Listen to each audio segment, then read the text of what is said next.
ತುಂಬಾ ಹೆದರಿಕೆ ಆಗಿದೆ. ಯಾಕಂದ್ರೆ ಒಬ್ರು ಹೆಂಗಸಿಗೆ ಅದು ಬೆನ್ನಟ್ಟಿ ಬಂದು ಅವರು ಬಿದ್ದು ನಿನ್ನೆ ಹಾಸ್ಪಿಟಲ್ಗೆ ಹೋಗಿ ಬಂದಿದ್ದಾರೆ. ಮಂಗಳೂರು ನಗರದ ಮಣ್ಣಗುಡ್ಡ ಕಾಂತರಾಜ ನಿವಾಸಿಗಳು ಕೈಯಲ್ಲಿ ಒಂದು ಕೋಲು ಹಿಡಿದುಕೊಳ್ಳದೆ ಮನೆಯಿಂದ ಹೊರಗೆ ಬರೋ ಹಾಗಿಲ್ಲ. ಇಲ್ಲಿ ಮನೆ ಬಾಗಿಲು ಕಿಟಕಿಗಳು ಸದಾ ಕ್ಲೋಸ್ ಮಾಡಬೇಕಾದ ಪರಿಸ್ಥಿತಿ ಬಂದೊದಗಿದೆ. ಯಾಕೆಂದ್ರೆ ಇಲ್ಲಿ ಮಂಗಗಳ ಸಾಮ್ರಾಜ್ಯ ಶುರುವಾಗಿದೆ. ಎಲ್ಲರ ಮನೆ ಒಳಗೆ ಹೋಗ್ಬೋದು, ಆಮೇಲೆ ದವಸ ಧಾನ್ಯಗಳನ್ನು ಎತ್ತಿಕೊಂಡು ಹೋಗೋದೆಲ್ಲ ಆಗ್ತಾ ಉಂಟು. ಇಲ್ಲಿ ಹಗಲಾದ್ರೆ ಸಾಕು ಈ ಮಂಗಗಳು ಜನರನ್ನು ಬೆದರಿಸುತ್ತೆ, ನಾಯಿಗಳ ಮೇಲೆ ದಾಳಿ ಮಾಡುತ್ತೆ. ಇದರಿಂದ ಮಕ್ಕಳನ್ನು ಶಾಲೆಗೆ ಕಳುಹಿಸೋಕೆ ಪೋಷಕರು ಭಯಪಡುವಂತಾಗಿದೆ. ದಾರಿಯಲ್ಲಿ ಹೋಗುವಾಗ ಸಹ ಮೈ ಮೇಲೆ ಬೀಳ್ತದೆ. ಮತ್ತೆ ನಾಯಿಯನ್ನೆಲ್ಲ ಕಚ್ಚಿ ಹಾಕಿ ಎಲ್ಲ ಇದು ಲಗಾಡಿ ತೆಗ್ದೆ. ಮತ್ತೆ ಬಟ್ಟೆ ಒಣಗಿ ಹಾಕ್ಲಿಕ್ಕಿಲ್ಲ, ತುಂಬಾ ಉಪದ್ರ. ಈಗ ಸಹ ಒಂದು ಬಂತು, ಈಗ ವಾಪಸ್ ಈಗ ಮನೆ ಒಳಗೆ ಬಂದು ತಿಂದು ಎಲ್ಲ ಆರಾಮದಲ್ಲಿ ಹೋಗ್ತಾ ಉಂಟು.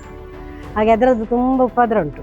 ಹೌದು, ಇದು ಯಾವುದೋ ಕಾಡಿನ ಕಥೆಯಲ್ಲ, ನಗರದ ಹೃದಯ ಭಾಗದಲ್ಲಿರೋ ಜನವಸತಿ ಪ್ರದೇಶದ ಸದ್ಯದ ಭೀಕರ ಪರಿಸ್ಥಿತಿ.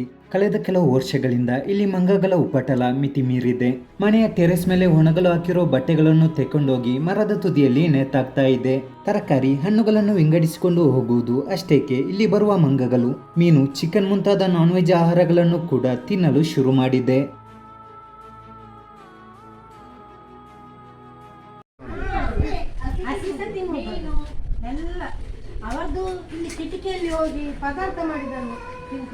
ಫಾರೆಸ್ಟ್ ಡಿಪಾರ್ಟ್ಮೆಂಟ್ನವರು ಬಂದರೂ ಪ್ರಯೋಜನವಾಗಿಲ್ಲ. ಹೌದು, ಇಲ್ಲಿ ಅಧಿಕಾರಿಗಳು ಕೇಜನ್ನು ತಂದಿಟ್ಟರೂ ವಿಫಲವಾಗಿದೆ. ಇನ್ನು ಮಂಗಗಳ ಮೇಲೆ ಬೀಸಿದ ಬಲೆಗಳು ಕೂಡ ಸಂಪೂರ್ಣ ಫೇಲ್ ಆಗಿದೆ. ಫಾರೆಸ್ಟ್ನವರು ಬರ್ತಾರೆ, ಟ್ರೈ ಮಾಡ್ತಾರೆ, ಹೋಗ್ತಾರೆ, ಅದ್ರಾಗ ಆಗಲಿಲ್ಲ.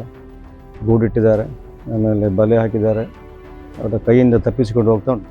ಇನ್ನಾದರೂ ಅರಣ್ಯ ಇಲಾಖೆ ಮತ್ತು ಉನ್ನತ ಅಧಿಕಾರಿಗಳು ಇದನ್ನು ಸಾಮಾನ್ಯ ಸಮಸ್ಯೆ ಎಂದು ನಿರ್ಲಕ್ಷಿಸದೆ ಅತ್ಯಂತ ಗಂಭೀರವಾಗಿ ಪರಿಗಣಿಸಿ ಕ್ರಮ ಕೈಗೊಳ್ಳಬೇಕಿದೆ. ಏನಾದರೂ ಮಾಡಿ ಅದನ್ನೊಂದು ನಮಗೆ ಅದರಲ್ಲಿ ಮುಕ್ತಿ ಸಿಗುವ ಹಾಗೆ ಮಾಡಬೇಕಷ್ಟೇ.